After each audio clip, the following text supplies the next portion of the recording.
The thing about comedy wrestling is you got to know when to stop it and not flood the match with it, Mm. because otherwise it's like, where's the wrestling? Like there's a lot of people I know that they won't book me because they think I'm only comedy. Like they told me it's like, we want more wrestlers than comedy. I'm like, all right, you don't want to give me a chance, okay, no worries. Mm. But yeah, like that's why I enjoy teaming with Bucky. Like where Bucky can do the big power slams that wrestling fans come to enjoy, and Yeah. then I can fill in the blanks where like Bucky can't do a 10-minute match. Any more No. than 10 minutes, he's gassed. Mm. But that's where And I can start. he would say that himself. You know what He I mean? does. He says it all the time. Every time we get a match and the promoter's like, "You guys got 10 minutes." Bucky looks at me and is like, "Right, we got 5." It's like, "Yeah, we got 5." But yeah, so where Bucky does the power stuff, I can fill in the blanks and do all the running around, the jumping, and all that. But yeah,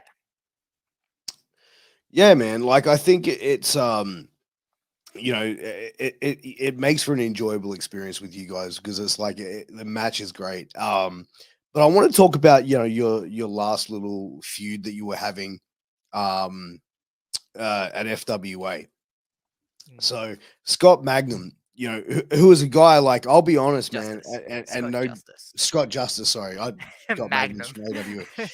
There is a Scott Magnum. Scott Justice is a guy that I kind of didn't really know about until I worked the FWA shows with him. But a guy who's really experienced, been around, and the storyline that you guys were able to play out, which I think was across like 3 shows, which is across like maybe 9 months, maybe. Yeah. Um, how did you find that storyline, and did you enjoy that feud? Well, the thing is, like, I didn't know Scott until he actually showed up.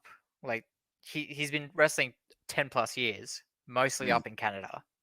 But until he moved back here like five years ago, I think. And then he showed up at one of the shows and was like, "Hi, I'm Scott." They're like, "Cool, never heard of you." I thought he was a new rookie.